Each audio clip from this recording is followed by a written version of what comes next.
Recognize Mr. Hultgren for 5 minutes. Thank you, Chairman, and thank you all for being here today.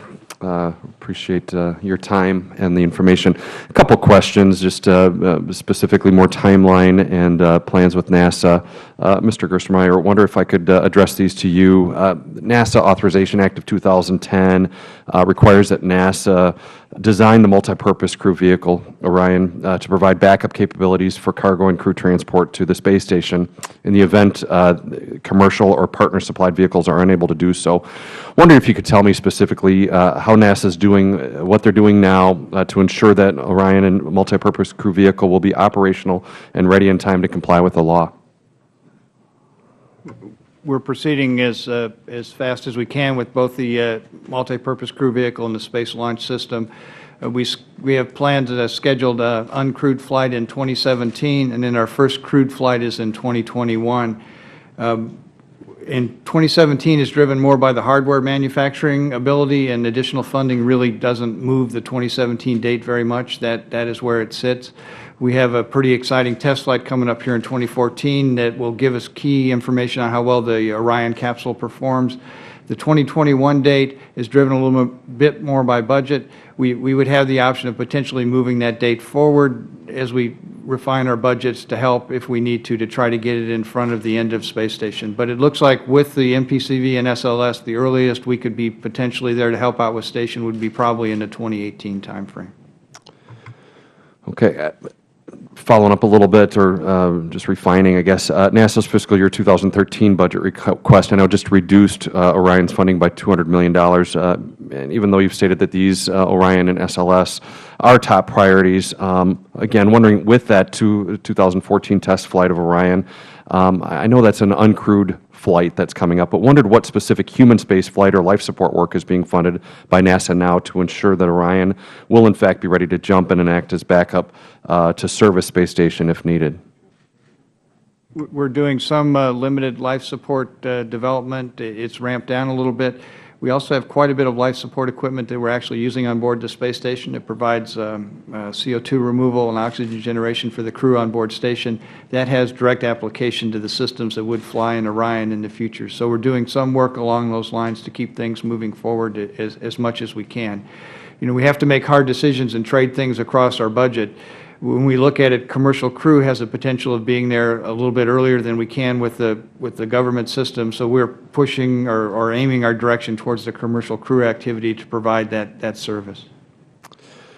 Chairman had talked a little bit earlier of our reliance on the Russians right now, and I wonder what is NASA's plan if a catastrophe, and again we all hope and pray that never happens, but if catastrophe occurs during a returning Soyuz capsule, what is NASA's plan to respond to that, and how would U.S. retrieve remaining astronauts on the station if something were to happen? At this point, as I stated in my opening remarks, we're dependent totally upon the Russians for crew transportation. We've always been dependent upon the Russians for rescue capability from the space station, so that risk is still there. If we had some event that occurred where the Soyuz was not available for us, we would be in a situation where we'd have to look at decrewing the space station. We would try to accelerate both commercial crew and the Orion, SLS, MPCV systems as much as we could to reestablish a crew presence as soon as we could on orbit from those events. Okay. And just if you can comment on this, but then open it up to the other witnesses as well. Just wondering if you could talk about what you see as applications of value to the U.S. economy that we might be able to expect to see from the ISS over the next several years. I think one of the biggest advantages is there's unique properties in microgravity that exemplify themselves in microgravity, such as the bacteria discussion I had with you, materials properties, crystal growth, et cetera. Our hope is that commercial companies, we can expose to them what these unique properties are, what NASA's research has shown in the past. These commercial companies can see these processes and then decide to try an experiment, take it to space station, and see if they can develop one of these commercial processes that will help them gain an economic advantage globally. So things like vapor deposition, combustion research, fluid motion, all those things. We think if we can expose to the commercial companies what the unique research can be done in space in those areas, we think commercial companies can then exploit that to their economic advantage and gain a competitive advantage over other companies that don't take advantage of space-based research. Okay. Don't know if any of the other witnesses have any thoughts on economic benefits or benefits for our nation over the next several years from the International Space Station.